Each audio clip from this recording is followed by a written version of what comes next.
They initially took the name from a black British footballer called Luther Blissett, who had a disastrous season at Milan and became a hero or a symbol of heroic failure in Italy. The reserve team have a fixture this week for which Luther will be preparing.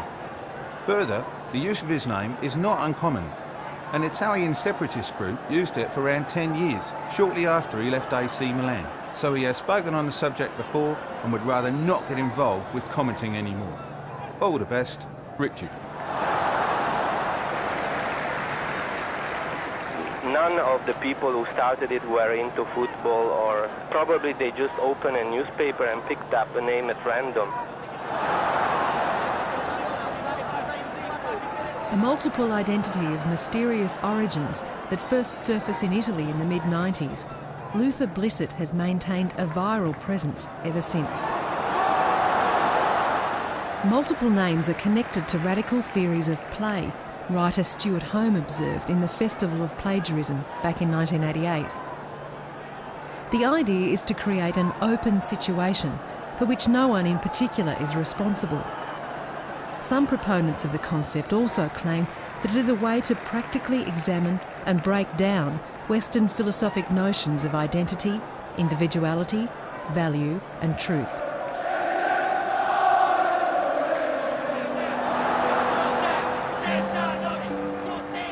As the Italian punk band Class Criminali sing, "You are me, I am you.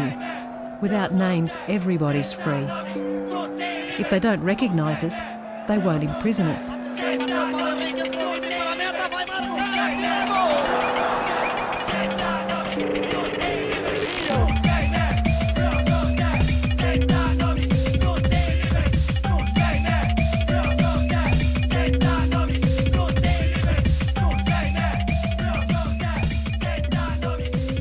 Certainly, my work is dangerous.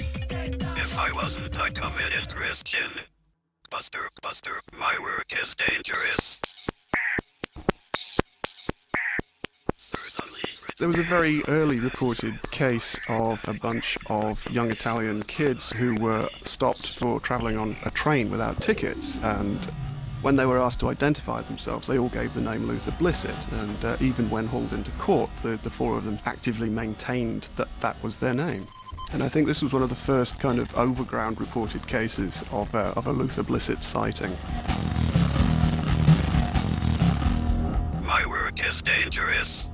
My work is dangerous. The people who started the project were a group who were connected to left communist ideas and activism, but who also wanted to work in a cultural context.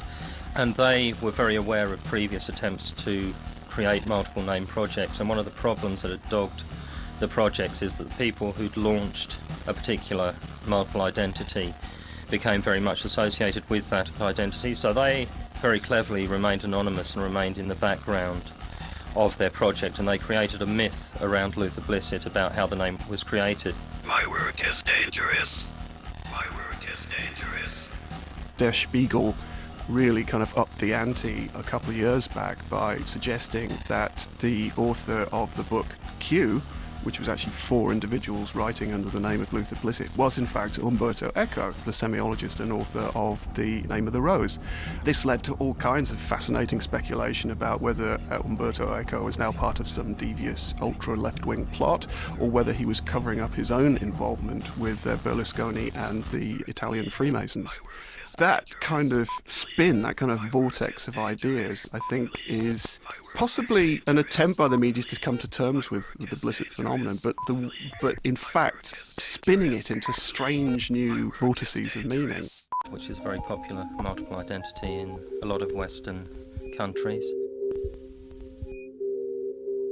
But the Dardaists, the Berlin Dardaists, in the early part of the 20th century had a project where anyone could pay them 60 marks to become Jesus Christ, so they had all these different people who were Jesus Christ upon payment of a small fee. And if you go back to the 70s, there was an art project for a lot of people to use the name Klaus Oldenburg, and then following on from that in the late 70s, some people involved with the Neoist movement decided that everyone should be this open pop star called Monty Cansin. So there were a lot of people who used the name Monty Cansin through the 80s, and partly in response to that I was one of the people involved in suggesting that perhaps we ought to have a female name for a multiple identity, because we found there were more men getting involved than women. So there was from 1985 there's a lot of people using the name Karen Elliott as a multiple identity. I think having an open name does question originality, and it opens up a whole lot of questions about identity, whether that's in the kind of art world where the name has been used, or in the music world, or whether that's in the world of political activism. It's asking people to concentrate on the effects of what they do, and is not at all interested in putting a kind of individual signature on specific actions or works.